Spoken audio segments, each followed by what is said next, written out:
Straight out of the left coast of the coast in the east. Started off on the quest to find his favorite drink. We talk sports, comics, silver screen. Don't forget about the music, cause we loving the beats. A slice of life for the whole damn pie. We got it all. We know you feeling the vibe. From old Gen X to young Gen Z. Either way, we gon' drink. It's Son and Pops. What's good, everybody? Welcome back to another episode of Son and Popsculture. I'm Son. And I'm Pops. And this is episode 124. I just can't take it anymore. Episode 124. Wow. That was good. Yeah. Yeah. That was good. So what do we do here? What we do here at Son and Pops Culture is give you our take on movies, music, video game, sports, comic books, literature, anime. Little slice of life. A little slice of life. Sometimes you get the whole pie. East meets West, young and old, X and Z, Son and Pops. Where can the people find us at, buddy? You can check us out on Instagram, YouTube, and TikTok at Son and Pops Culture. There we have the full visuals up on YouTube, highlights of the show, and we do other fun stuff up on our Instagram like trivia. But if you ever want us to talk about a certain something, or you just want to chat, hit us up because we love hearing from you guys. True indeed. We love hearing from our listeners because honestly, we couldn't do it without you. True. So, I guess we'll start where we always start. Yes, with this week's drink. This week's drink started as a 21-year-old's quest to find his favorite drink, but has since evolved or devolved into us drinking whatever we want because either way, we gonna drink. What do you have for the listeners today? Today, after I don't know when the last time I had this, but it's been a minute. It's been a while. Yeah. I'm drinking to this episode. It's drinking. Friday night when we're recording this. Yeah. So I'm drinking in my Son and Pops glass. Oh, brought to us by Simony Cricket. Okay. Yes, thank you, Simony. Yeah, it's a Miller Lite. ML. You know, well, cousins of the champagne of beers, but yeah. See, man, I'm about to mix up my whole thing now. But nice. I am going to stick with what I had, but I'll probably be having one of those in a minute. Tonight, I just got a little orange mango sparkling water, bud. Okay. The healthy sparkling decision. Water beverage with other natural flavors. So, yeah, but I am thirsty as hell, so yeah, let's drink. Cheers, bud. It's nice. It's like warm outside too, so this is a summer beer. True indeed. It's nice out there. It's crappy here again. That's what I've been hearing. Yeah, it's been raining so weird. most of the day. So crazy. Yeah. Summer just keeps teasing us. Summer's like the girl in the red sweatshirt back in junior high. Like, oh, that girl. It's like, come on, baby. Yeah. But yeah, it'll be here soon. Yeah. So yeah, I mean, you were just here. Yeah. We're just here. Recorded an episode in person. Yeah, man. Yeah. I think it went well. I think so too. It's just funny. You know, we wait and anticipate your visits and then you're here and then it's gone. It fucking sucks. It does suck. It's like really every time I literally feel like Thanos when he's watching the sunset and because I'm like, what do I do now? Like I get back here and I'm like, what do I do now? Yeah. What do I look forward to? What I look forward to. You're like, oh, next trip. Yeah. That's a nice analogy. I told people what like having you and your sister home. I said I felt like Superman in the sun. I do. I think you said that when you on the episode. Oh, really? Last episode you said that. Yeah. Oh, I think I did. Yeah, it's the truth, but nobody gets it. Well, I mean, some people do get it. They get exactly what I mean. But yeah, that's when I am at my best, man. But yeah, it was great having you. It's great to be home. You know. So we'll see you soon. We'll see you real soon. Oh yeah.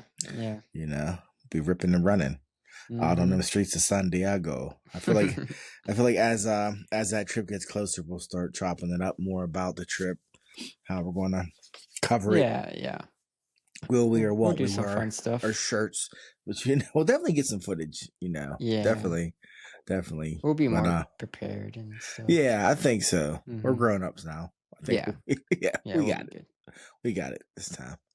But the third time, we got it. Third time's the charm. So, yeah. but that's we have a couple Yeah. ways away. Yeah. So did you have a poll this week? I will have a poll, but at the time of this recording, no, because if you didn't know, every Saturday, I asked you guys on our Instagram a certain question. So look out for that. Yeah. Keep the polls polling. So, where do you want to start today, bud? Well, this episode we have some news, some reviews, Mission Impossible, The Final Reckoning, and I'll rank my opinion on all of those. And then we have a bracket, a new segment we're doing. Yeah. But we'll wait for that. You want to just jump into the news first? Yeah, let's get into the news. Okay. On May 24th, we have an RIP.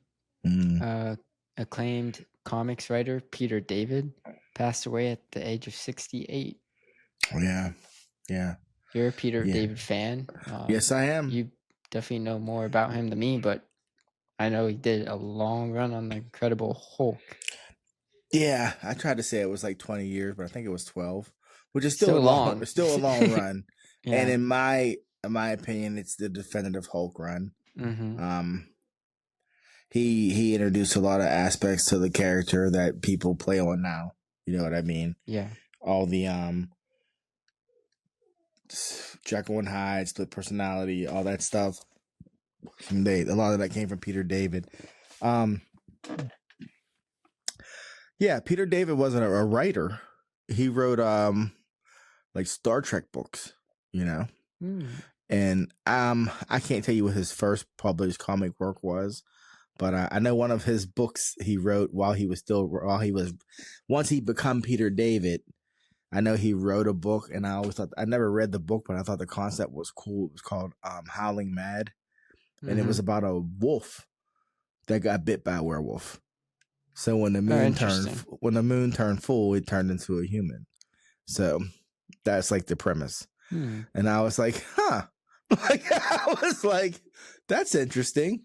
You know what I mean? Or maybe when the moon turned full, it turned into a were-human. I don't know. But it was a wolf that got bit by a werewolf, and it was called Howling Mad. But I thought that was pretty interesting. And he also wrote another book that if you look at the cover of no, that wasn't him, sorry. But but he wrote Howling Mad. But yeah, Peter David, he had a dope run on Supergirl. Remember we were talking about the Superman family and how like they got rid of Supergirl, but then they brought her back in a weird way. Yeah. Well, at one point, they needed a Supergirl book, so they gave it to Peter David. And this motherfucker found a way to make the book good. Like to the point where it was in my pull list. Like it was like, wow, this is like modern day, right? This was in the 90s. This was like 90s? Okay. Yeah, and they brought back the original Kara Zor-El. There was this other Supergirl, and that was Peter David. And Peter David wrote that book. Now she had been brought back prior to that. It was just a character in Superman recurring, but then he decided to give her a book, gave it to him, and he treated it like. He treated her. He took it serious, and he wrote it very well. It was a great book. Actually, I mean, Peter David kind of like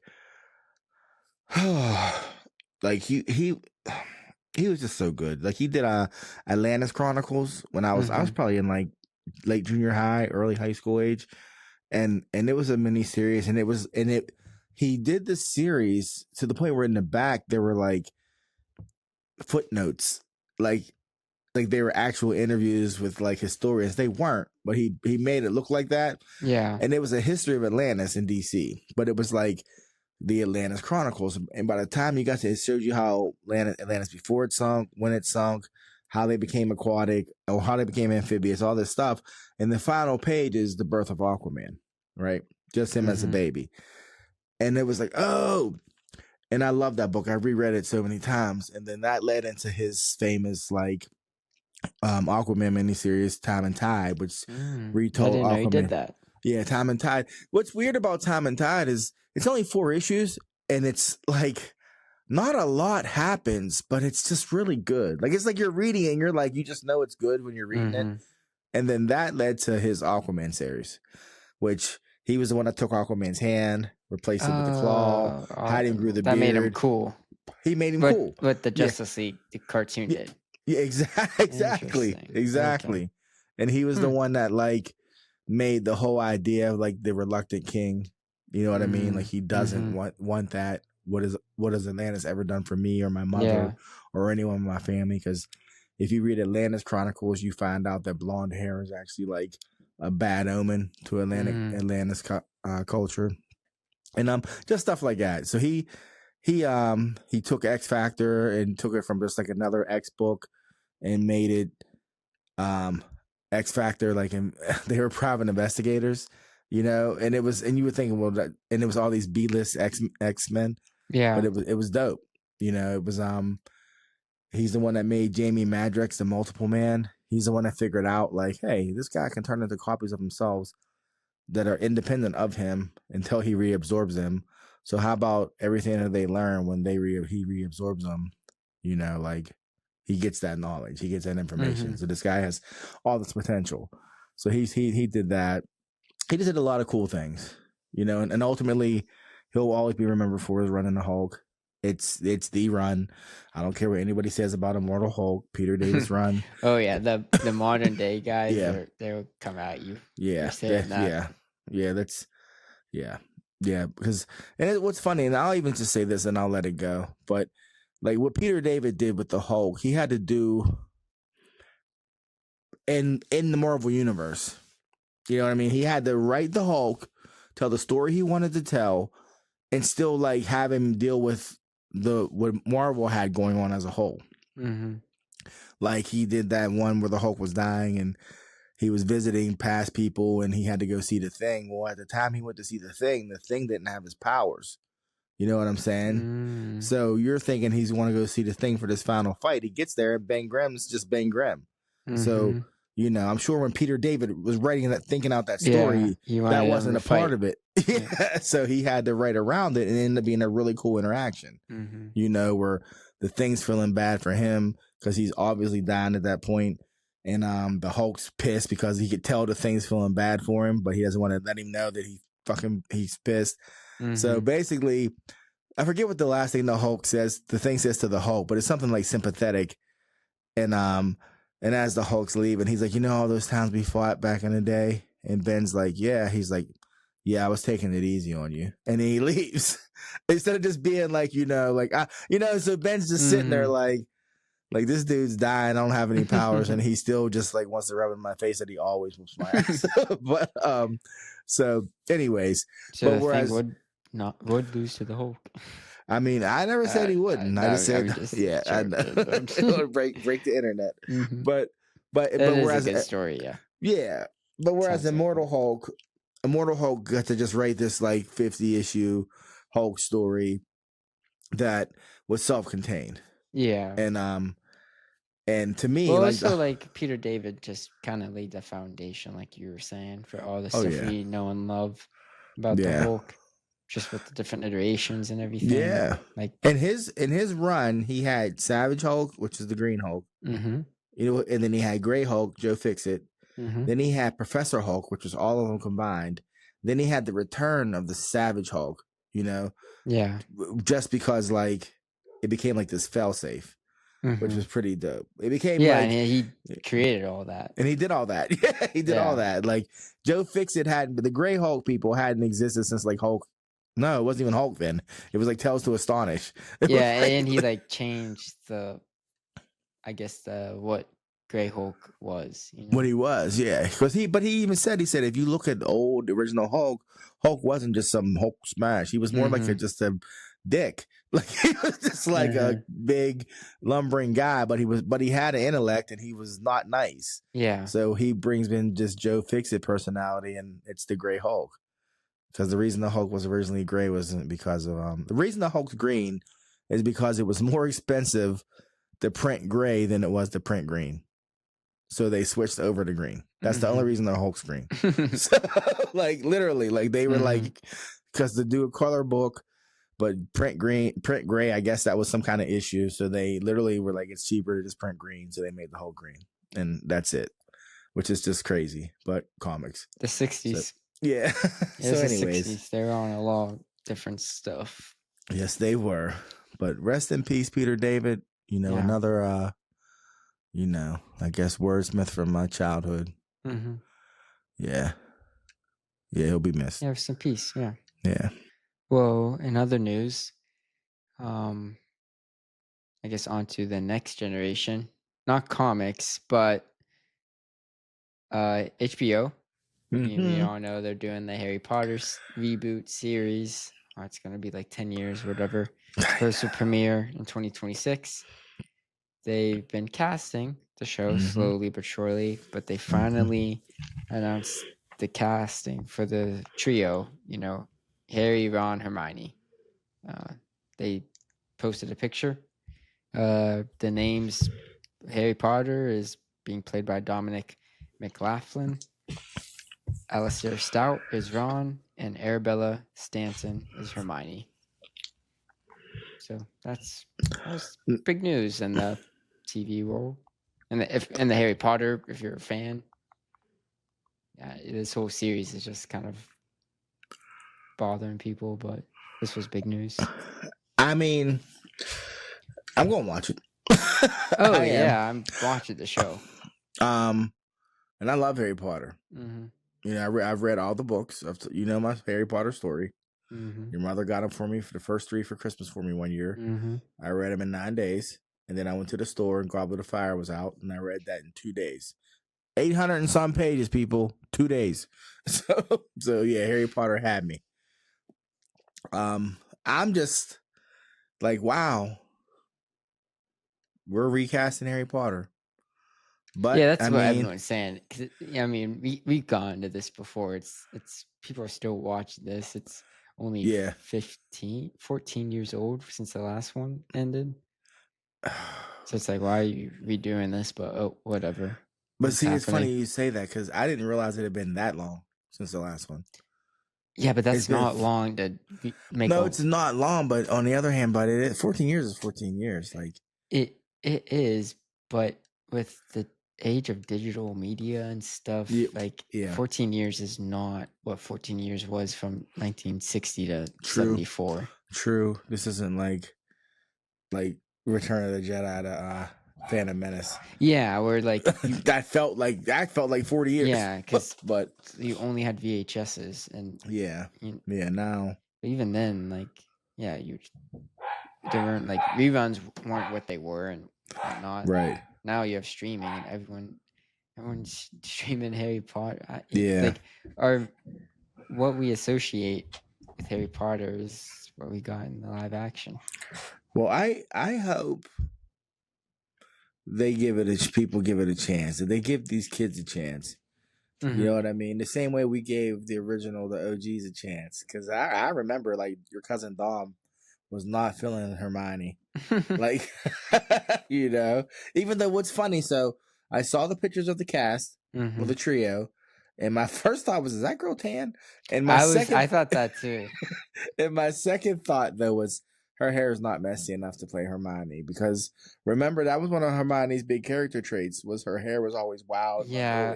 Okay. Pause. I know. What? It's called makeup and hairstyling department.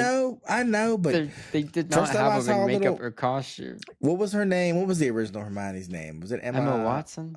First time I saw her hair was a hot mess. Yes, big as hell. Because they were filming the movie.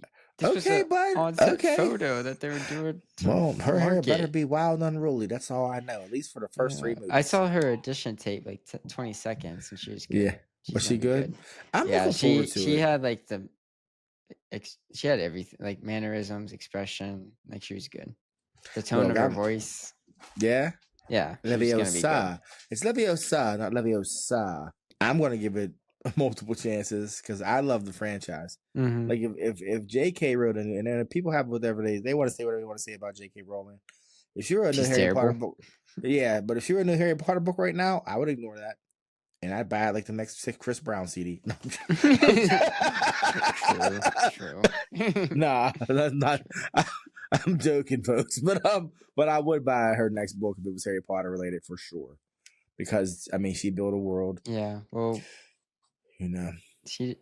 I honestly, I'm not gonna lie, I do have faith. Like, I'm not happy they're making it, but I Yeah. am gonna watch it, and I know it's gonna be good because they're doing a season per book.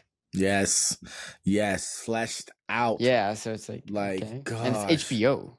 I mean, oh man, somebody's probably like, why didn't we think of that, dude? Like, Yeah. because it's only been 14 years. They'll be like, yeah, but HBO obviously doesn't give a fuck.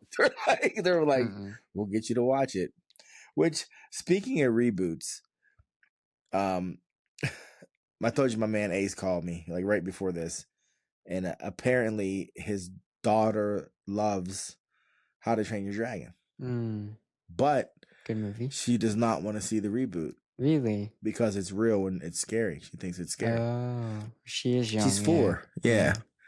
And I was like, that's very interesting. I said, because Toothless is Toothless, baby. And then I went on my rant about Toothless. And I'm going to have, like, just so you people know, next time you watch How to Train Your Dragon, I want you to recognize something. At the end of that movie, when Toothless swoops down to save Hiccup, he's expecting to die because Toothless can't fly without Hiccup. So when he's swooping down, he's literally just trying to save Hiccup. Just so you know. That movie goes so deep. That's all I love that movie. You know that. Because then the next scene is Hiccup getting up and he looks at his leg.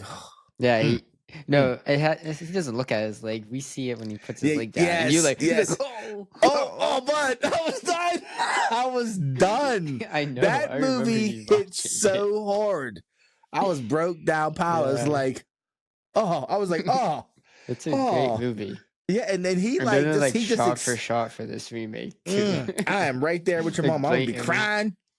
But when I saw him put the hand out in the trailer, I said, I'm there. Shot for shot, beat for beat. I'm like, okay. Well, you know the guy who wrote it and directed the anime is doing the live action. Oh my gosh. I mean, yeah, so it's literally shot for shot. Hey, like, whatever works, I guess. Yeah, I'm like, or it's gonna be like, this has no soul. But I don't care. I'm like, it's the same exact movie. But people. Hey. Toothless looks good, so I'm the first. I just sent you and your sister the video from the second one. When he dances with his mother, when his dad and his mom dance, when they sing the song. Oh, I love that. But anyways, but that takes me to my point is that he took her to see Lilo and Stitch. Yeah. I'm seeing that this weekend. Oh. Okay. She really liked it. And it's a kid's movie. Chris had a very interesting comment though about the movie because he said there was a scene that's in the animation too, but in this one he said man, them little kids were in there crying. I was like, are you serious? And he was like, I think we might have just been built different as kids. And I said, no. I said, you got to think about Bambi. We were crying when Bambi's mama died. And he's like, true. And he's like, what was the one? No, it was the one. And I said, what? He said, you know the one where the dog, with the fox? He dies. So that's what I said. The fox, the fox and the hound. And he goes, no. He's like, you know the dog, and he dies, and he goes to heaven. And I said, all dogs go to heaven. And he said, yeah. And I was like, this dude, like, and he was like, that scene is sad though. What's that? That scene is sad. It is sad, but he said, you know the movie where the dog dies and goes to heaven. And I was like, all dogs go to heaven. Yeah. And I went, oh, this dude. So he funny. So he's like, that movie. He said that movie. He said that had me broke up like last year, and he said, "Did you hear the story?" And then he told me the story about the girl. Yeah, the actress, the voice actress. Yeah, and I was like, yeah, that was like terrible. I was like, it was terrible. But anyways, go watch Harry Potter when it comes on HBO. That's the whole point. Reboots can be amazing. Watch Harry Potter, or they can be like most likely are not amazing, but Harry Potter, I have faith because it's Yeah. people to people, not cartoons to people. That's a whole True different indeed. conversation. True indeed. Here's a question for you, my young auteur son. If you could reboot or remake any film, what would it be? Remake a movie? Yeah. Like a movie that you enjoyed or that you think could have been better. Like if you could do it, what would it be? Off the top of my head? Well, it'd have to be an old movie. I don't know. Or just something you would like to see modernized, yeah. This is how you be doing me. Off the top, who's your I'm giving you examples. You're asking me a movie, like a collection Well, you know mine. of what? I'm giving you mine. Lady Hawk, right? That's right, buddy. Yeah. Lady Hawk. If I can see a That's a fucking good modern one. That's a good one. reinterpretation, I love Lady Hawk. Whew. Yeah. Yeah. That's a good one. I mean, we see him all the time, and people don't even realize. We do. I'm trying to think of an old movie. Like Risky Business is actually The Girl Next Door is just a remake of Risky Business. Mm-hmm. You know. So they're out there. Here's like how you're thinking. I'm like, give me an old Western with some modern technology. Yeah. Yeah. And like modern morals. That would be good. Yeah. Right. Yeah. Give me like Stagecoach. Yeah. Ooh. Have you ever seen the assassination of Jesse James by the coward Robert Ford? I have not. It's different, but it's James Mangold, I'm pretty sure.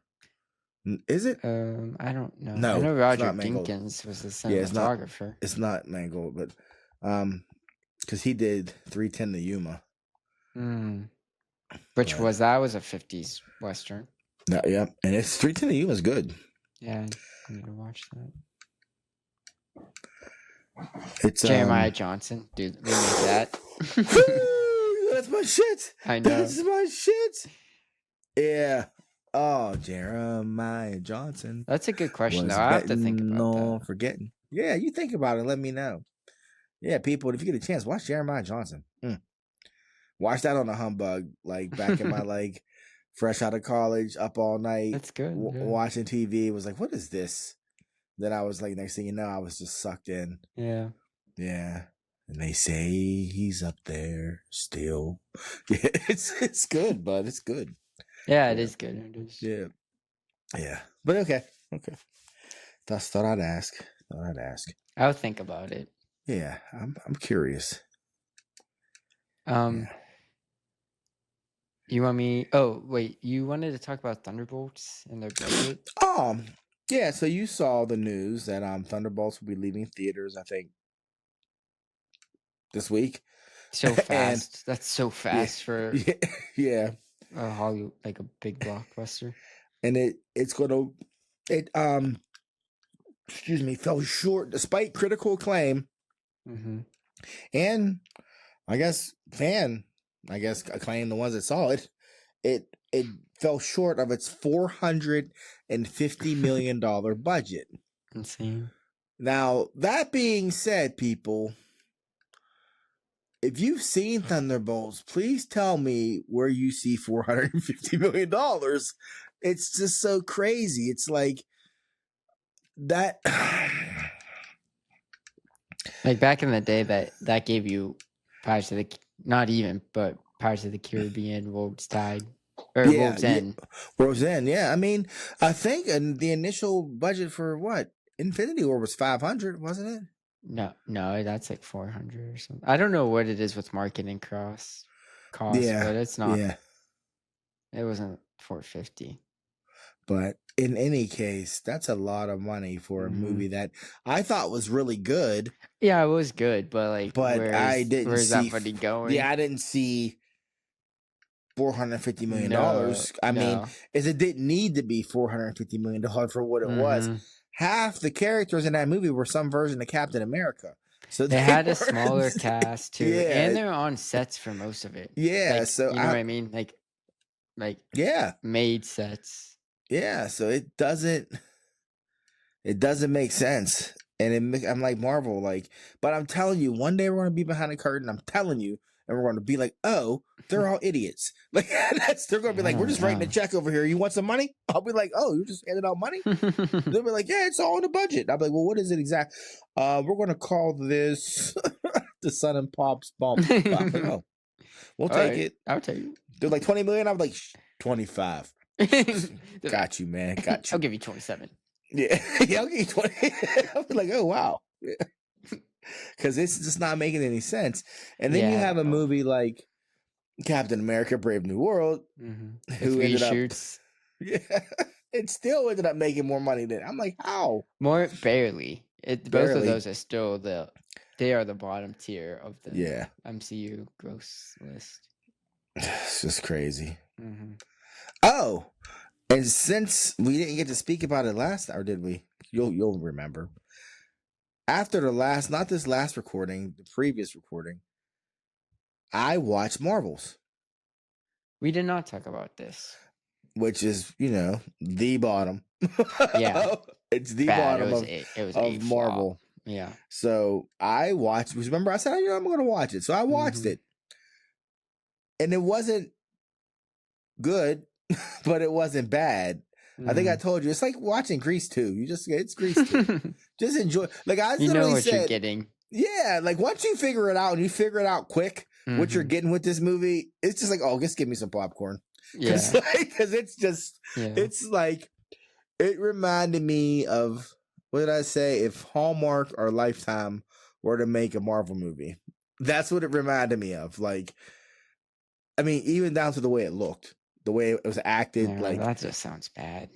Your grandma would love it. I guarantee you. Bad. If I went to see your grandma tomorrow, I was like, hey, Mom, I've been wanting to watch this movie. You want to watch it with me? She would love it. Your grandma would love more. This is not a good selling point. I'm just telling you, but she loves Hallmark. She loves Lifetime. I know. This is not a good selling point for this. And she'd be telling everybody about it and getting the story wrong. It'd be great. What I'm telling you, but it's not like horrible. I actually did not feel like I wasted time when I watched it. And I actually laughed out loud multiple times. Like, if it was intentional, I don't know, but it was still funny. like stuff would happen. I go, that was funny. So, and the girl who plays Miss Marvel, she's good. She's not something good and something bad. She's good. Fan favorite, yeah. She's funny. She's like, I feel like I actually felt like they filmed that movie right after Miss Marvel. Because she just flowed, and even her parents, like her family in the movie, they're great. Like I'm like, these guys are great. Like I need more of that. Wasn't the dad in Daredevil? Yeah, he was the banker. Yeah. So yeah, I believe it or not, I give it like 2.5 stars. I give it 3 stars. Fuck it. I respect that. It made me laugh, and if you could get a chance to watch it, people give the Marvels a chance. Do not expect anything major. Just sit back and pretend it's like a Sunday night, Return of the Hulk type movie, like on NBC, and you'll enjoy it. I bet if that was in Phase 1, it would be more loved. Phase 1 of the MCU. Or even Phase 2. Would. Even the effects, but I don't know if you're rubbing off. You're not selling this movie well at all. Like I'm just keeping it real, but I still enjoyed it. But I'd be like, oh, look at this. I'd be like, look at this mess. It's a Hallmark movie. I was like, how do her powers work exactly? I don't know, but you don't know. Nobody knows. But nobody knows in the comics. Nobody knows in the movies. Yeah, it was just. But I liked it. It made me not hate Brie Larson. It was like almost like Brie Larson was like, everybody hates me. Can you make me likable in this movie? Like she's like, it's not that I'm mean. I'm just misunderstood. That's how she comes across in the movie. So yeah, but I liked it. Yep. So yeah, the Marvels. 3 stars. A year and a half later. Yep, I'm here for you, people. Go check it out. Okay. Well, I saw a new movie. Yes. If you don't know, Mission Impossible: The Final Reckoning came out last weekend. It's supposedly the last installment of the Mission Impossible franchise, a series that ran for 30 years, nearly 30 years. Amazing. And I saw it. I watched all 7 of these movies before this in the last 2 months, so everything's fresh in my head.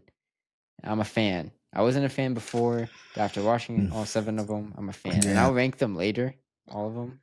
But I'm gonna give my review first Please do. I've been waiting for this. because you know, the last 10 years, Mission Impossible was on a generational run.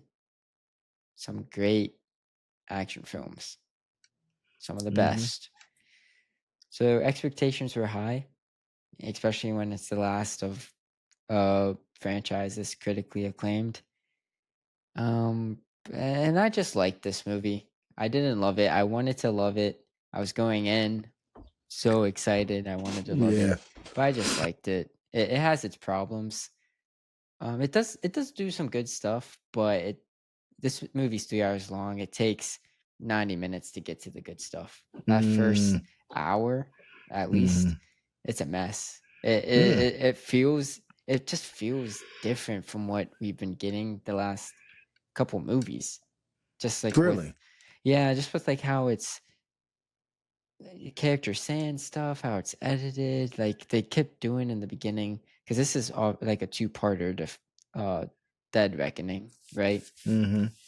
So in the beginning they would have a scene and they would flash back really quick to something that happened in Dead Reckoning, and then it would cut back to the scene currently, and it just would take you out of it. And like, I know why they're doing it. It's like to catch people up that haven't seen the movie in 2 years, or if you just didn't remember, or if you were going into this movie blind. But like being someone that obviously remembers, but Yeah, like I just watched it on Tuesday. I just watched it, but like Yeah. even if I hadn't just watched it, I'd be like, it would just throw me off. Like it really just flowed up the flow, and that was a lot in the beginning. It was like hand holding the audience, which is not what Mission Impossible does. Like I'll be watching the movies and I'm like, oh wait, what is going on? But it just felt different in that tone. Yeah, that was like the bad. And like I said, the first hour is it's just kind of messy with that stuff, and some major things happen. One major thing happens and you're just like, wait, what? It like, for something as big as it was, it didn't feel like it paid off well. Like, I'm not gonna spoil it, but it should have been more impactful than what it felt like. But yeah, that honestly, besides that first hour, like I really don't have much more to complain. There's like some small stuff that just doesn't seem like it's up to par with the rest of the films that we've gotten, especially from Really? Christopher McQuarrie. Yeah, but like it's just small stuff. I still enjoyed this though. I still enjoyed this because the good, I mean, once it gets going, it does pick up. You have like these two action set pieces that had me floored. Like obviously from the poster, from the trailer, Tom Cruise is gonna jump on an airplane, and that you knew that was gonna happen. So I was just waiting for that, and even when it happens, I'm just like, wow. Dude. Yeah, I'm just like, Tom Cruise. He's crazy, but you gotta love him. He's going to get an Academy Award this year. He is. He's going to get the first Academy Award. It doesn't come out. It's not till next year. So no, you can't get it. Yeah, it's terrible. It's a shame. Yeah, you would have thought. He's going to get He's going to get an honorary Academy Award for sure. Yeah. But yeah, there's the airplane sequence, and then there's a submarine sequence, which is just, if you ever fear water, good luck, because he's deep diving. 300 meters deep. It's pitch black. He's in like the Barents Sea or whatever up north. I just made my lungs tighten up. Yeah, it's long too. They take their time with it. It feels so long, and it's it's already, stakes were already high because he has to go 300 meters down into this icy cold water, and he only has so much time, whatever. But then they find ways to keep raising the stakes. And it's just really impressive, and it's entertaining, and I don't know what was real or what's not. Like, I know he was going in the water, but I just the extent of it, I don't know. Yeah. Hey, it's not Mission Difficult, right? It's Mission Impossible. It's Mission Impossible.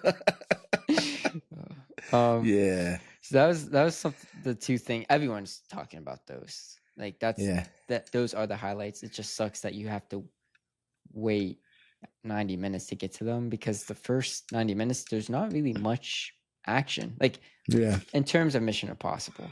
Yeah. Another thing I liked, it's does feel like a finale. Like the beginning, I'm not gonna really spoil, but in the very beginning, it is a montage of like all the key events from the series, and I'm a sucker for a montage. But it plays well, because it's like shown in the movie. It's like, hey, this is what you done, Ethan. This is what you sacrificed. Yeah. And also you're watching it like, man, Tom Cruise really did all this, or like this is the story we've been on, the ride that we've been on, and that's the very beginning. And just throughout the story, there's just other stuff where it's like, you know, Ethan Hunt's kind of reckoning with everything he's gone through and stuff. So it does feel like a finale. Whether it really is the last Mission Impossible, we'll see. But they definitely played it like it is going to be, at least for the time being. So yeah, overall, like I did really like this. I give it a 3.5 out of 5. Like the spectacle of it's still really good. Yeah. But just there's a lot of story beats that don't work, and especially coming off, I really like Dead Reckoning. So the Final Reckoning, it did feel like a letdown, but they do a lot of good stuff that makes up for the bad. It's just, you had 5 movies that were amazing. Yeah. So at one point it was going to implode. It just sucks that it had to be the finale. I got you. Still worth checking out though. Yeah. So okay. I mean, every time you talk about them, it makes me want to do what you just did. Like, but I'd start from 1. I highly recommend it. Yeah. I'd have to start from 1 because it's been 20 some years since I saw 1. Yeah, do that. So yeah. Do that. So yeah. Because yeah. They've always, in my opinion, I've always been marketed well. Like, oh yeah, every Mission Impossible every has trailer has made me want to go see it. Everyone, and they're all different too. Yeah, like with the tone and everything. Yeah, yeah. I mean, so I'm interested in hearing your ranking. So you want me to get into that now? Yeah, I do. I need to know. Ooh. I mean, you're fresh off the toilet with it. Like yeah, what are you? Like it's still smelling in here. So what? So there's what, 8 of them? There's 8. Yeah, there's 8. Taking all the way back 29 years. Brian De Palma was the first director of the first one back in 96. There's a cool Easter egg in this one too, where they have the date. That was the release date of the first one. Yeah. Wow. That's cool. It was like May 22nd, 1996. And I was like, that has to be the date of the first for one. Sure. Because I knew it was 96. So I was like, yeah. It has to be. Cool little Easter egg. So yeah, give it to me. I need the reason why. I need the movie, the ranking, and the reason why. Okay. Like, yeah. I'm gonna start by saying this is one of the best franchises ever. Because even the lowest one is still a good movie. It's still enjoyable, and it does what you want. You want a good action spy movie, go to Mission Impossible. 8 movies and not a bad one. Yeah. Just saying, and over 30 years too. Yeah. That's really impressive. Yeah. There's not a flop in this. Big Rames just keeps getting them paychecks. Yeah, but, he does. He does. Between Mission Impossible and Arby's, he's Gucci. Can I guess what your number 8's going to be? Can I just guess? Take a guess. Mission Impossible 2. But go ahead. Yes, as every list I've ever seen in my life. Yeah. I want you to rewatch these. I'm going to rewatch it. You will agree with me. I watched Mission Impossible 2. I still like Mission Impossible 2, but this is the ugly stepchild of the franchise. It's so jarring, especially going from M1 to M2. Yeah. Because M2, Mission Impossible 2 is directed by John Woo. It is a John Woo film. Slow-mo, everything, doves, everything. Yeah. It feels, watching this movie, as it's a 2000s time capsule. Yeah. And that's just not what Mission Impossible, like looking at the series as a whole, is. It, I like see what you're saying. this Mission Impossible 2 is just like an action. Yeah. Like it's a horny action 2000s movie. And that's just not what Mission Impossible is. And I had fun. I just have a lot of fun watching it. Yeah. It does really interesting stuff. And I'm like, that's funny. That's interesting.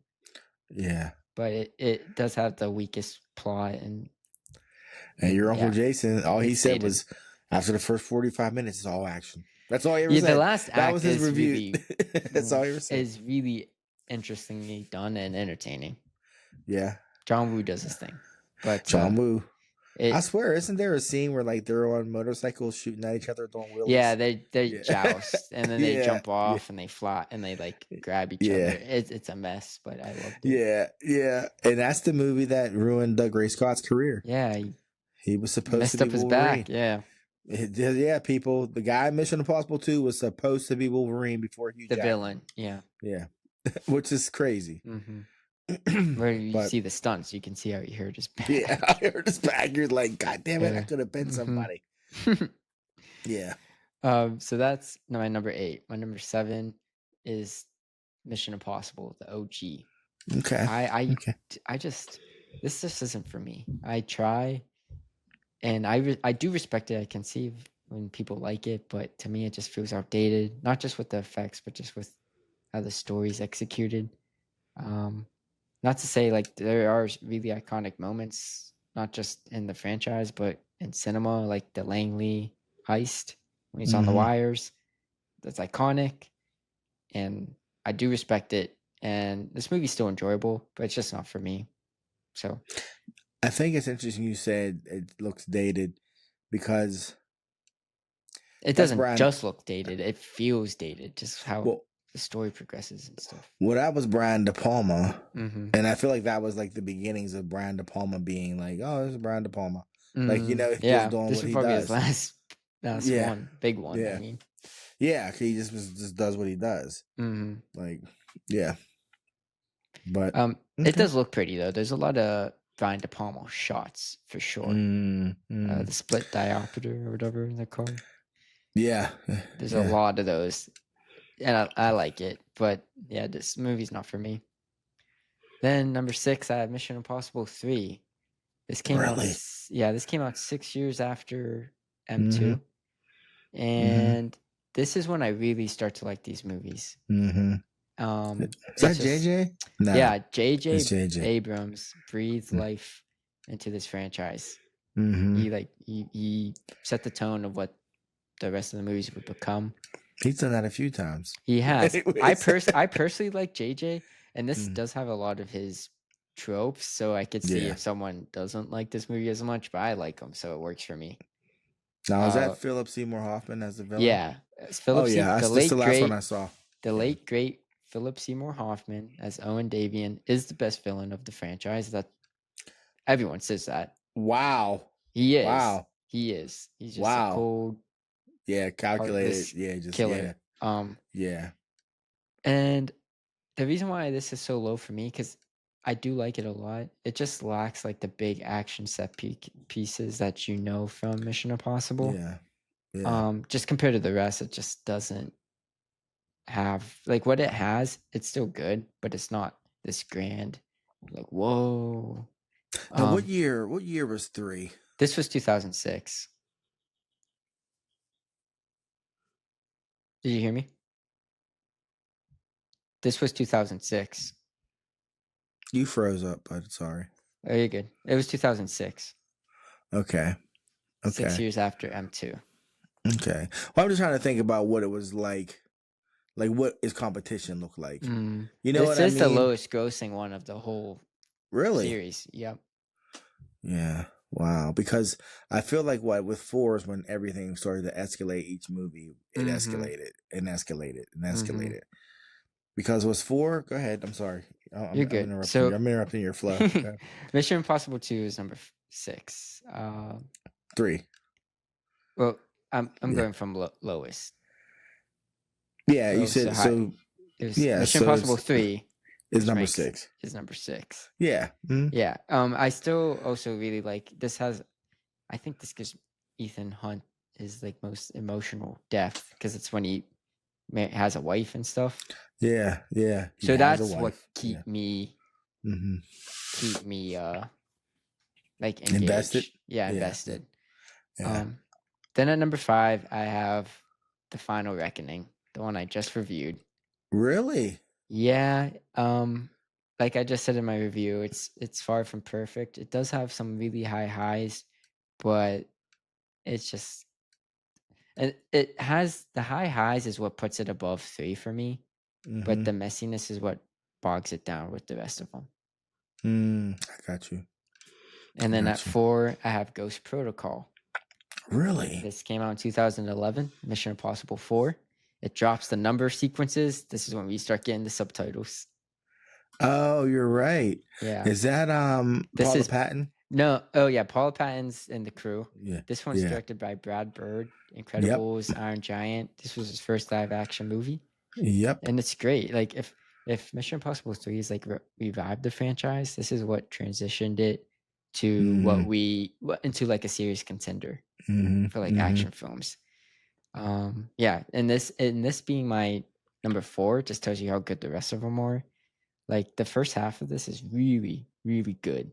Like from Ethan Hunt getting broken out from prison, from a Russian prison to the Kremlin to Burj Khalifa, that whole sequence, that first half, 90, more than a half. It's amazing. I loved it. I was like, I can see why people love Mission Impossible. But then the third act kind of brings it down a little. I guess they like budget constraints, they had to change some stuff. And it does slow down a lot in the third act, especially compared to what the highs that we had. Yeah. And a lackluster villain, especially coming off of Mission Impossible 3. This one's like a no name. I can't remember his name. Yeah. He's just whatever. He doesn't really even talk, to be honest, but it's still a great movie. Highly recommend it. Okay. And then at 3, I have Rogue Nation. This is really close between this and Ghost Protocol, but again, that third act in Ghost Protocol bumps that a little down. Rogue Nation is the first of the Christopher McQuarrie films.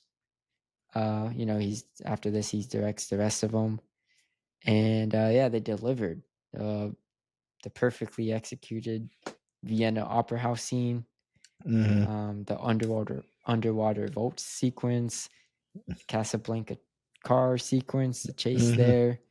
There's a lot of there's a lot of great moments, big spectacles, and it also remembers to bring back the focus to Ethan Hunt and like his morality to do the right thing.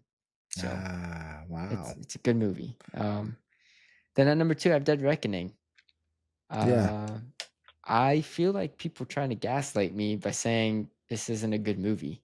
Like I watched this week. Yeah, I'm like, what? I watched it this week. I'm like, okay, it's not the greatest thing ever, but it's really good. Like the stuff that they do good, I was floored. Like there's some really good scenes. Like because you have it at number 2. Yes, So, like, the final. I mean, just from this, you have there's an airport sequence where it's like Ethan Hunt's trying to get this, and then he's trying to find this person, and then there's a thief in the way, and the CIA is trying to get Ethan Hunt, and the villain's trying to get this, and it's like all at once, and it's a lot of moving parts. Meanwhile, his guy's trying to defuse a bomb. It's really well done. Yeah. And then there's another car chase scene, which is really well done. And this is when Tom Cruise free falls off the cliff, which you saw in the trailer. It's still really good in the movie because they show more. And then there's a whole train sequence, and the train's falling off the cliff, and they're going through the train cars one by one to escape, and it's real. How don't people like it? Also, I like the villain in this, like Gabriel. Wait. There's a train sequence. Yes, the train, they have to unlatch a train because it's like gonna fall off a cliff. So Ethan Hunt and his Grace, who's Haley Atwell, Agent Carter, she's with them. They unlatch the train so the passengers are on like the safe spot. Well, the part they unlatch, they have to escape. So each cart's falling because it's like the train's like here. Each cart's falling slowly, like choo, choo, and they're climbing up it, Oh, hanging on, wow. Yeah. jumping from train to train, and it What? lingers. It's not like quick cuts. It's you're like watching them do this. Wow. Okay. Yeah. Okay. Yeah. Okay. And the villain's cool. Gabriel and the entity is cool. I like, I think it was really timely how they used AI as the villain, in Oh. 2023. Yeah. And like, that's one thing they messed up with the Final Reckoning and the villain, like in Dead Reckoning. It was like the entity sees all, like, it felt really threatening. It was like, how do you do anything when he's like, it's the algorithm. Like, he knows you, he can predict your every move. Yeah. You can't even talk on the phone because he's intercepting and acting like the other person. You know what I Wow. mean? But in Yeah. Final Reckoning, it kind of lost that intensity. And then my number one, of course, is Mission Impossible Fallout. Yeah. Yeah, perfection. Yeah. I gave this Yeah. 5 out of 5 stars. If you said this was your favorite action movie, I can't even argue. I can't. Damn. It's everything's great about this. The cinematography is on point. This Yeah. crazy stunts, not just like, this he's jumping Is that from the plane one? He's jumping from a plane, a military grade plane. Yeah. It's Yeah. not just that. There's great fight. This Yeah. is the best fight scene in the whole franchise. In Is this that one, with in the Cavill? bathroom. Yeah, where you Oh, have this Henry is all in Cavill that? pumping his. Yes. Yeah, with the fist pump. Woo! It's Henry Cavill's best performance. Yeah. Yeah. And the plot's really intriguing. And even when, and this is back to back to back, it never lets up. And even when there's not action happening, it's still a really captivating spy espionage movie. Okay. Yeah, it's by far the best one. That was probably what, number 6 in the This franchise? was number 6. Yeah. Okay. This was 2018. Okay. Down with the victim. Yeah, that was that trailer. Yeah. Yeah. Yeah. There's just Yeah. like I kid you not, like there's just scene after scene after scene after scene. I'm like, what? Yeah. Like Fury Road type, like just keeps going, keeps getting more tense. Oh, you got me. You got me. Watch the whole franchise just to get to Fallout. Okay. Yeah, no, I'm gonna start it. I am actually. I'm gonna start it. I recommend. Yeah. I was really anticipating this, and I guess it tracks. Like I didn't said, realize from Ghost Protocol in 2011 to Dead Reckoning in 2023, that's 5 movies over 10 years that were peak. Yeah. That is hard to do. You said Fallout was perfection, and I'm like, wow. It is. It is. Coming from you, that's like the highest yeah, it is. Yeah. Yeah. Yeah. That's my list. That's my story. Go watch Mission Impossible if you haven't. Yeah, no, I'm gonna jump on that. I'm definitely gonna jump on it. Kind of just so I can get the Fallout. Yeah, that's what I was doing too, and I was surprised because I kept liking each one more and more. Yeah, well, hey, they did something right. Mm-hmm. They did something right. Yeah, I mean, if you even look at your order is not really out of order. Except it's like it literally goes like except it goes 2, 1, 3. Yeah, and then like, the last one. Yeah. Yeah. So I forgot to say also Fallout brings back the hearts of Ethan Hunt. Yeah. Brings some stuff up from his past that I'm like, oh, this, like when it did that, I was like, this movie's perfect. Ethan. Okay. But yeah, sorry. Yeah, it basically does go in order. I know everyone's list varies, but yeah, I can't argue with you if you have Rogue Nation. As long as Fallout's number 1, but if you have Rogue Nation above this, or the OG above Ghost Protocol, I respect it. Okay, I dig it. Yeah, cool. Mission Impossible, people. Yeah. The more you know.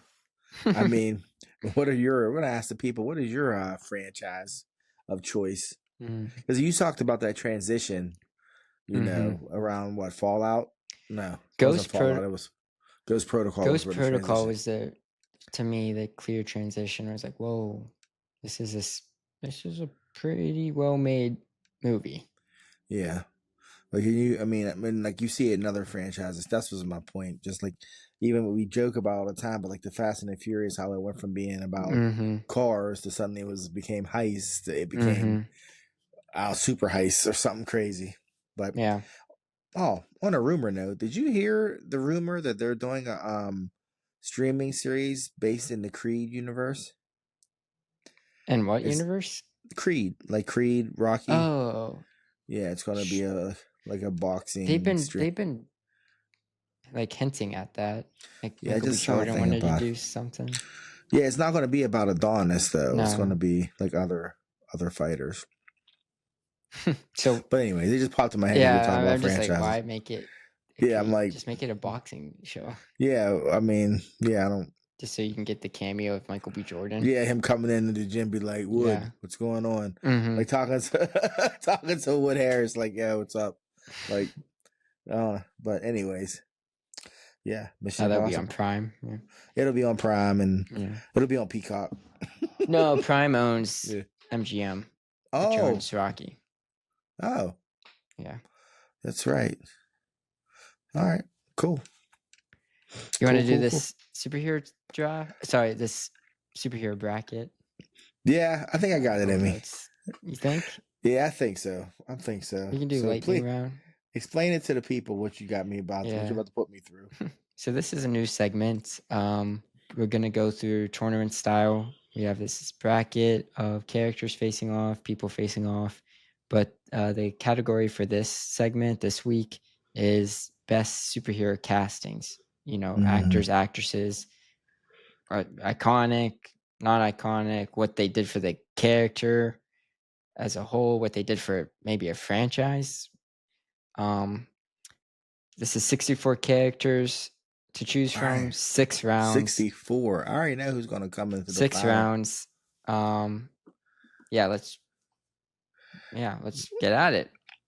This better be seated right because the finals is already in my head. But go ahead. Oh, I did hypothetical, like I randomized like the order, and then I did hypothetical, like my own what I would pick. So I think I know what the finals will be. Okay. All right. But all depends who's against who. Hold on.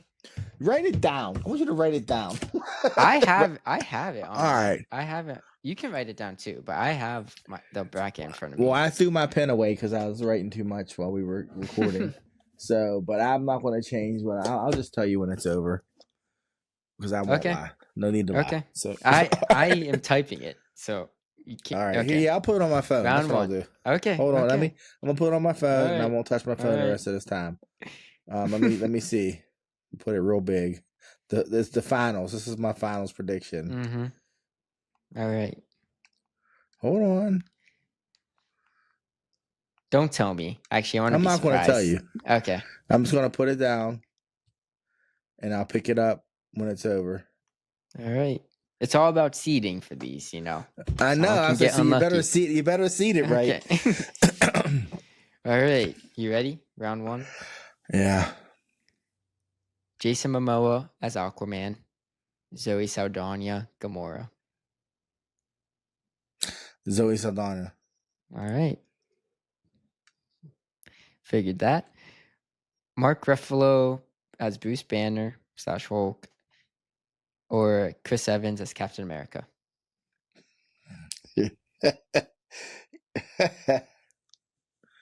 Chris Evans is Captain America. I was going to say, this is tough for you. All right. Zolo, I'm not going to butcher his name. Miguel from Cobra Kai as Blue Beetle. Okay. Edward Norton as Bruce Banner, the Hulk. Blue Beetle. Oh, really? Okay. Yeah. You ain't a Norton guy. Nah. Let's see. Yeah. Yeah. Chadwick Boseman, Black Panther. Christian Bale, Batman. Yeah, these seed. Chadwick. Bro, you don't like the seating? I feel like that was a tough one. I did. That was a tough one. Yeah. Okay, I'm happy with what you went with. Jennifer Lawrence, Mystique. Robert Pattinson, Batman. Robert Pattinson. All right. Ryan Reynolds, Deadpool. Michael B. Jordan, The Human Torch. Ryan Reynolds is Deadpool. Yeah. All right. George Clooney, Batman. Andrew Garfield, Spider-Man. Andrew Garfield. Patrick Stewart, Professor X. Jessica Alba, Invisible Woman. Patrick Stewart. Linda Carter, Wonder Woman. Wesley Snipes, Blade. How could you? That's so wrong. Oh, you know I got a thing for Linda Carter, but come on, Wait, man. really? I did not know Yeah, that. you didn't know? I did Oh not my know that. gosh. Yeah. I should have known. Oh, I feel like if I don't pick her, she's gonna be mad at me. There's only one Blade, Dad. I know. Only ever gonna be one. Only been one. Only ever gonna be one. Yeah. But Linda Carter is an icon. Wesley Pipes. I'm gonna pick Wesley Pipes. I'm sorry, baby. I'm sorry. Ben Affleck, Daredevil. Hugh Jackman, Wolverine. Hugh Jackman. Sebastian Stan, Bucky Barnes. Michael J. White as Spawn. Sebastian Stan. Yeah. I saw Spawn in the theaters, by the way. Oh, I did not know that. Mm-hmm. Yeah, me and Chris Ace. You like it back then? Back then, yeah, I did. I hated the ending. Everything up to it, I liked. I the ending was sloppy. The CGI, everybody was like, "Oh," I was like, "This looks real sloppy." Back then, even for then, I was like, "This looks interesting." But the stuff with the cape and stuff, that was pretty dope. Yeah. James McAvoy, Professor X. Haley Atwell, Agent Carter. Haley Atwell. Really? Mm-hmm. I like her. Okay. All right. Yeah. Okay. That surprised me. Iman Vellani, Miss Marvel. Val Kilmer, Batman. Iman Vellani. You're just talking about how much you like. Yeah, yeah, she's dope. Zachary Levi, Shazam. Florence Pugh, Yelena Belova. Thickums. Really? Yeah. Wow. Yeah. I think that's an upset. You think that's an upset? People love Zachary Levi with the first Shazam. Yeah, not he the was second good. one, but he was good. But come on, man, Thickums. Yeah. Yeah. Michael Chiklis as the Thing.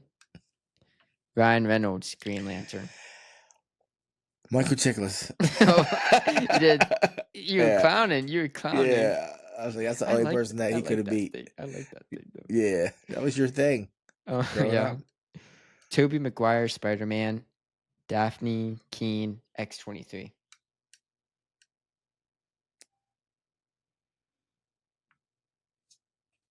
Oh, my gosh. Tobey Maguire.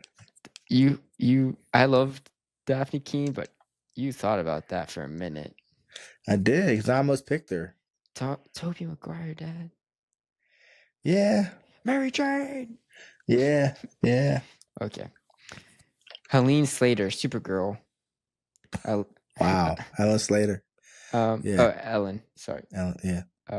Alicia Silverstone, Batgirl. Ellen Slater. Wow. Okay. Yeah. Don't put me there.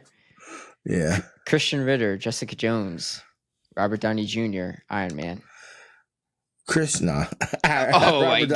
Downey Jr. Robert Downey Jr. Yeah. The internet would have killed you.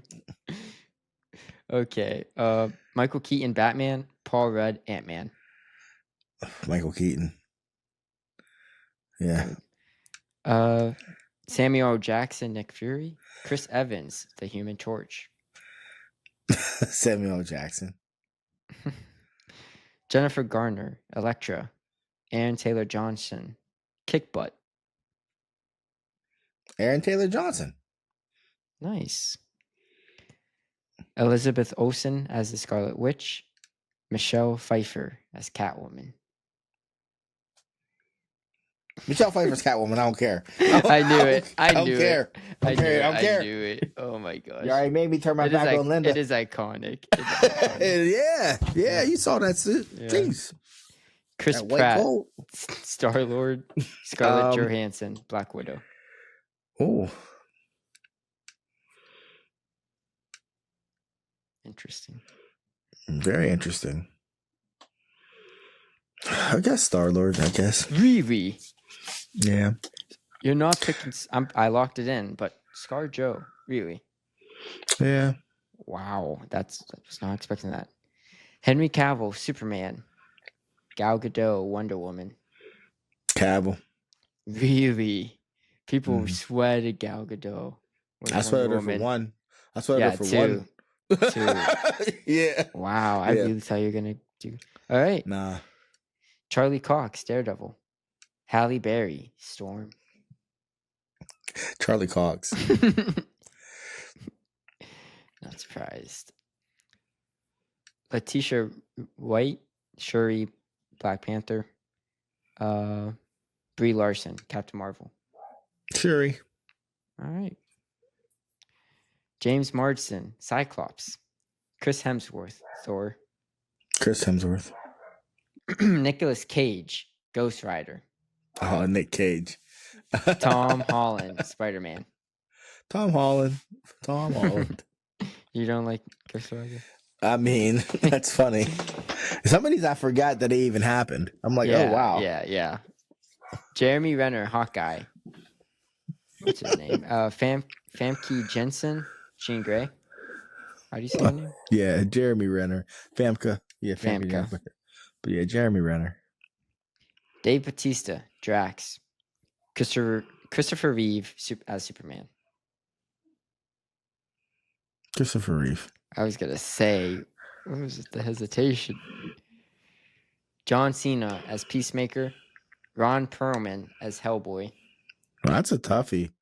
But I'm going to go with John Cena. Really? Yeah, Okay. I'm a fucking fan. He has chops. Yeah, like, that's a tough one. It is. That is. I would have gone with Ron Perlman personally. I heard a rumor that they're coming back with Ron Perlman. Oh. Yeah. That'd be And cool. Guillermo's back. He finally finished the third part. I'm in. That's what I heard. Oh, I know. You'll be there. That was your favorite. That was your dude, Hellboy. Mm-hmm. Yeah. Watching Hellboy. Last one for round one. Okay. Ian Gruffin, Mr. Fantastic. Anthony Mackie, Falcon / Captain America. Oh, jeez. I guess Falcon. Yeah. Yeah. Give a dog a bone. Mm-hmm. On to round two. You okay. ready? I'm ready. Zoe Saldana, Chris Evans. That's Captain America? Yeah. Zoe Saldana as Gamora, Chris Evans as Captain America. Chris Evans? Why are you saying it like that? Well, I have reasons. Go ahead. Zolo as Blue Beetle.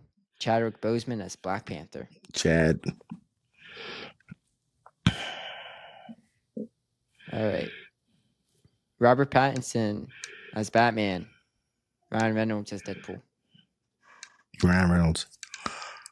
Even though I hate him. I know you do. The world kind of hates him right now. Mm-hmm. Andrew Garfield as Spider-Man. Patrick Stewart as Professor X. This round's... Wow. Patrick Stewart. Okay, fair. Wesley Snipes as Blade. Hugh Jackman as Wolverine. It's fucking bracket, boy. Hugh Jackman. It's tough. I hope. Sebastian Stan as Bucky Barnes. Haley Atwell as Agent Carter.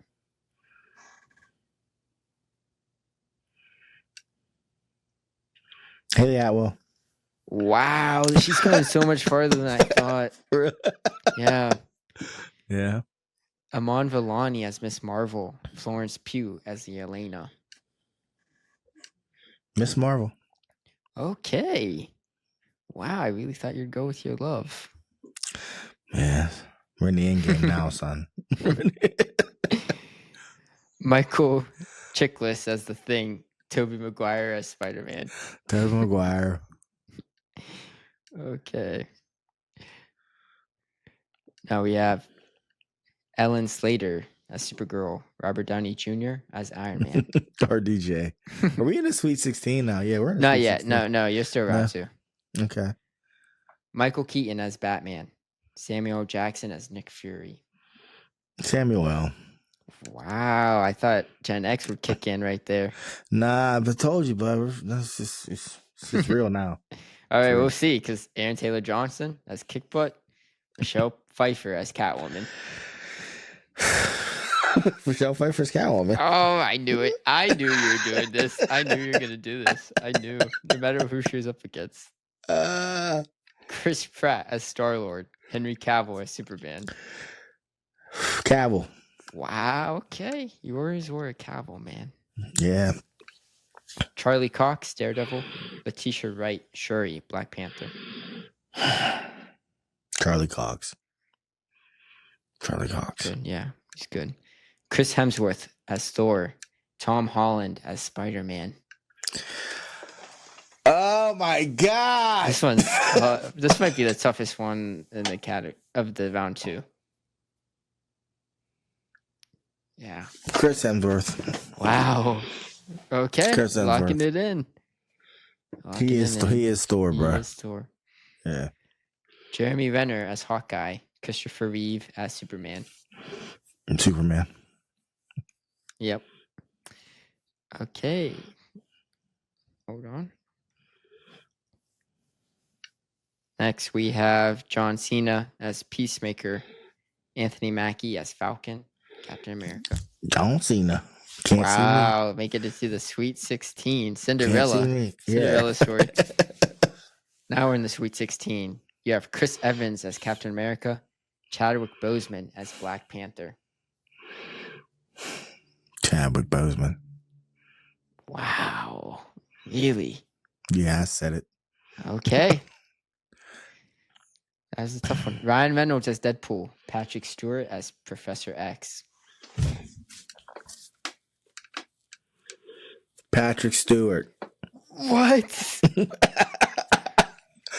What? All Ryan Reynolds did was breathe life into what Patrick Stewart already set up. That's all I'm saying. Deadpool literally made that whole passion project, remember? Yeah, he did, but without Patrick Stewart's X-Men, we don't even get that movie. I'm just saying. Was it Patrick Stewart's X-Men or was it Hugh Jackman's X-Men? Well, you know what? I locked it in already. I locked it in. You might be right, but I ain't changing it. That's that's all Deadpool was getting from me. That's all they were getting. I knew you were gonna do this. I knew you were gonna do this. I knew he wasn't gonna make it far. That's far. That's far. I knew he wasn't gonna make it deep, I should say. Yeah. All right. Hugh Jackman as Wolverine. Haley Atwell as Agent Carter. Oh my God. Hugh Jackman. Yeah. Amon Villani as Miss Marvel. Tobey Maguire as Spider-Man.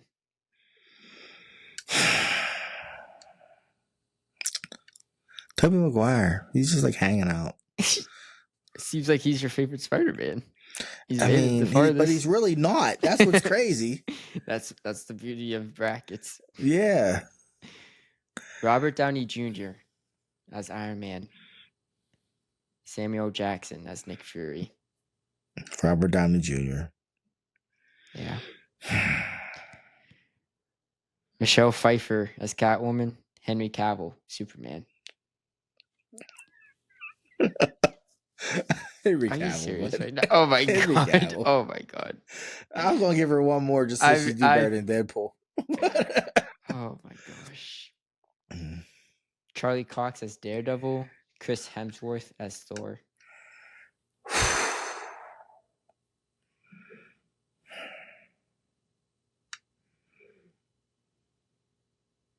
Charlie Cox. Really? Yeah. Okay. Yeah. I'm not arguing. All right. Christopher Reeve as Superman. John Cena as Peacemaker. Christopher Reeve. Okay. Now we're in the Elite 8. Interesting Elite 8. Chadwick Boseman as Black Panther. Patrick Stewart as Professor X. Chadwick Boseman. Wow. All right. Not arguing there. I respect it. Hugh Jackman as Wolverine, Tobey Maguire as Spider-Man. The two OGs that started it all. Hugh Jackman. Okay.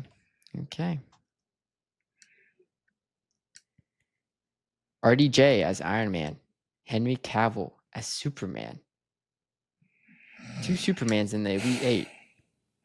Yeah. RDJ.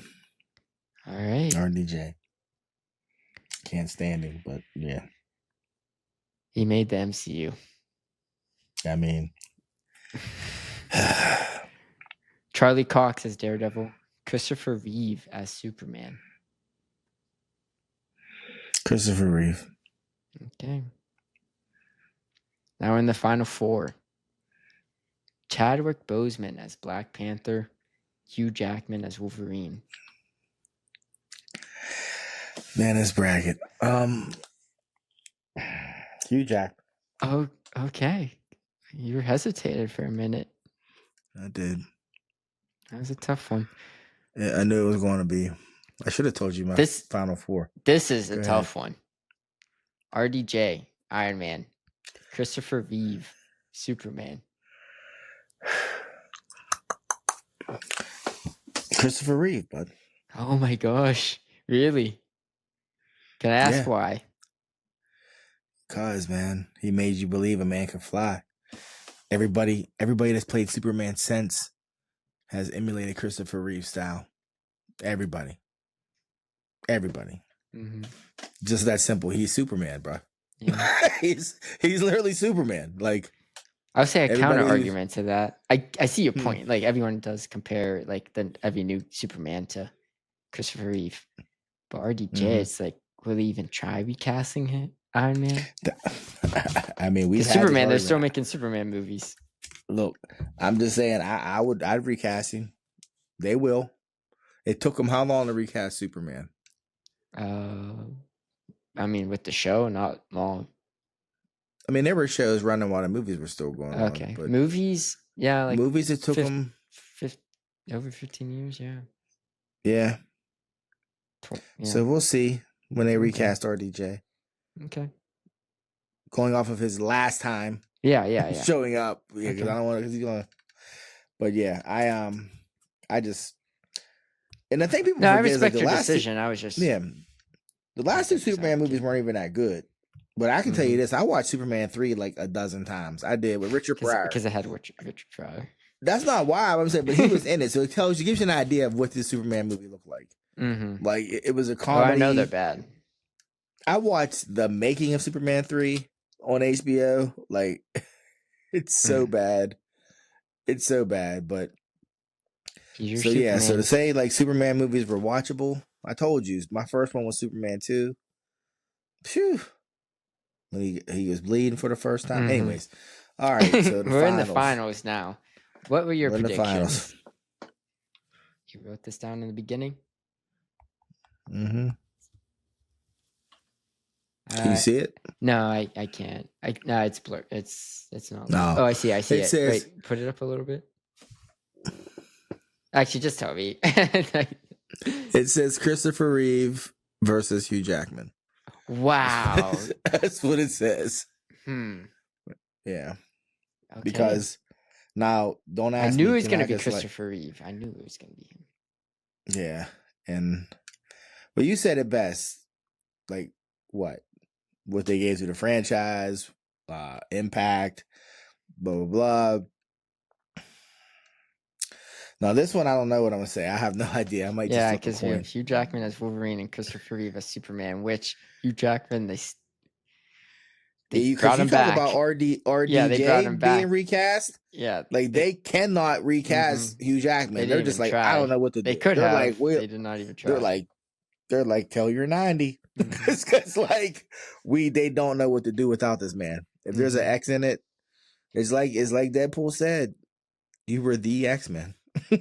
You weren't just an X-Men, you were the X-Men. So, truth be told, I already gave him his victory over RDJ for being the first. You can't pull that cord twice. Not in the same game. So I'll go with Hugh Jackman for the win.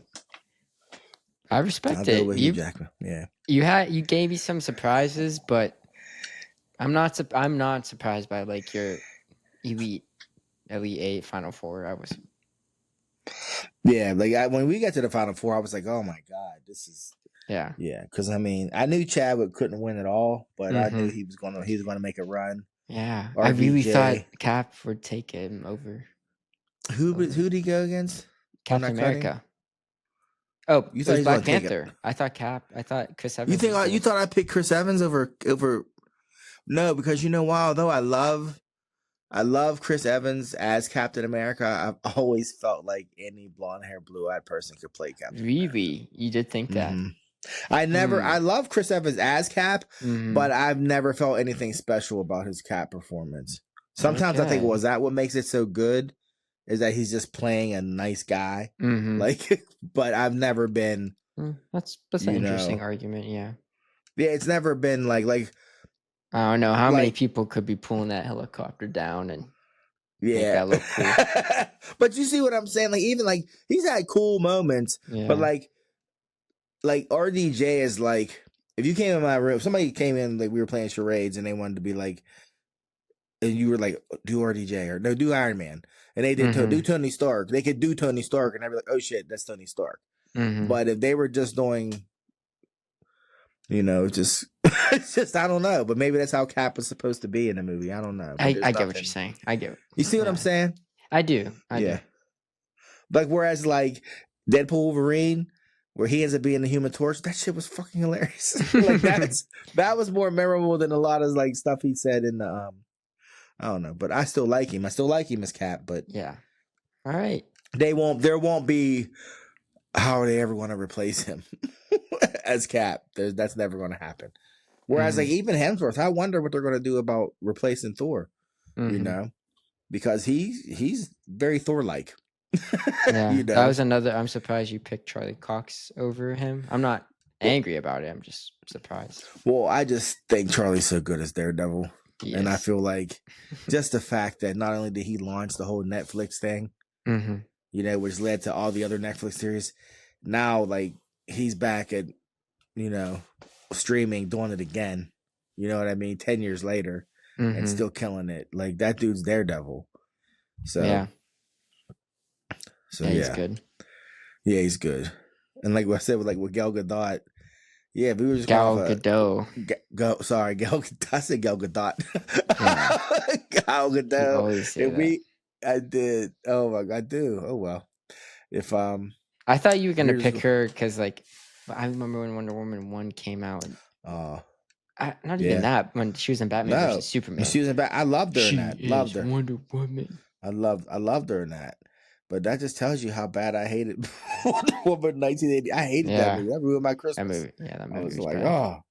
So can we watch something else? Cavill made such a far run, but I guess it was the bracket with Cavill. It was the bracket. It was. And I feel like Cavill also, he is the Superman that never got his due. He never got his due. We just give him a decent, like it's a shame because with Cavill, we didn't know that Zack Snyder wasn't that good. We were excited. We were excited that Zack Snyder was making Superman. Yeah. If they announced that now, we'd be like, "Fuck no, don't do that." It was after all the DC stuff. Actually, yeah, he does Zack Snyder. And it's a shame he never got a chance to just like. And I remember Pun, my man Pun, rest in peace. When they announced Zack Snyder, Pun said no. He said no. Superman. He said Superman is not dark. He said he was like, it's fucked up. And we were like, no, 300 and 300. We were like, and 300. Watchmen. We were like, yeah, Watchmen was. I did like Watchmen though. I did like Watchmen. It's not bad. But Sucker Punch was painful. Sucker Punch, I never finished. It was that bad. That was awful. I was like, wow, this is the first time I'm watching a movie that looks really good, but I can tell you it's really bad. Like, so bad. Yeah, the movie's awful. Yeah, Henry Cavill never got his due. Yeah, he never got his due. And we sat through a 4-hour Justice League movie, remember? I had fun. That movie's fun, but like... That was fun. That was fun. Literally... And, like, Zack Snyder they came out with Justice League that was awful, and he's like, Mm. all right, I'm gonna redo it. So of course it was gonna be better. He had the opportunity to make it better. Yeah, what part did you like? Yeah, see, I wasn't going to do that either. Yeah. Like, you can look at character design. Let me change it a little bit. Mhm. Remember where it got to the point though? I think we were like half delirious, me, you, and Ruben, and then it just like we noticed that every time Wonder Woman did something, Yes, he the played that cue, music, the yeah. over the top. Yeah, the slow motion and then the Yeah, music. it was every time. It was Every time. We It were was like laughing, like, oh my God, it's every Yes. single time. Yeah. Yes, Yeah. that movie's fine. It was- It's fine. Has that really good song on it. Mhm. When the Flash saves Iris. Yeah, yeah. Yeah. That's what I remember. And even the end when he runs back in time, that was a good scene. But Yeah, there's some good moments in it, but yeah. it's Zack Yeah. Snyder. Doing some Snyder shit. But yeah. That was the bracket. Wolverine. That was the Wolverine's bracket. a Hugh champ. Jackman. I can't argue against that. Yeah. He's the man. Yeah. He is, man. He is. He made your mom cry, buddy. Yeah. I looked over. We were watching Logan. I looked over. Your mom was wiping her face. I said, "What?" No, And then he your is. Uncle Yeah, Brian he said, deserves the number one. Yeah. Yeah. And you know, Christopher Reeve is always going to show up and show out. So. That's all I have. Yep. Though. Yeah. Well, that's all I have. Let us know if you liked the bracket. Yeah, people, let us know. Let us know your thoughts, your bracket. Yeah. Yeah. You had some deep pulls. You were like, Electra. I said, this motherfucker crazy. But you had Affleck's Daredevil on there too. Yeah. You didn't have Affleck's Batman though. No, yeah, because I wanted to be like Ben Affleck, Daredevil. I wanted to throw you off. I had 3 Batman. I had 4 Batmans. Yeah. Wait. Yeah, you did. George Clooney, Val Kilmer. Yeah. Bale. Christian Bale. None of them made it far. None of them made it. Because there's been too many of them playing Batman. You know, Andrew Garfield. The fact that at one point Andrew Garfield, Tom, he had all 3 Spider-Men. I had to. It was crazy because Toby kept winning, but I'm thinking Tom Holland's my favorite Spider-Man. I know. You know? He was Tom Holland. You picked Hemsworth over Tom Holland? Yeah, that was tough. I did. That was tough. If it would have been him and Garfield, I'd have picked Hemsworth over Garfield too. But I like how it goes for me. Honestly, believe it or not, it goes Holland, Garfield, Maguire. Yeah, because I think Garfield, he didn't get a fair shake. Because you know his movies weren't as good, but he was good. I think his Spider-Man was like Ultimate Spider-Man. You know what I mean? Like from the comic, he was the most like Ultimate Spider-Man, which I thought was cool. And people were just blinded by nostalgic glasses with Tobey Maguire. Yeah. Like he was good enough at the time until we got to 3. But anyways, all right, that's all I have. That's all you have. So until next time, he's Son. And he's Pops. And thank you for listening. Check you later. It's Son and Pops.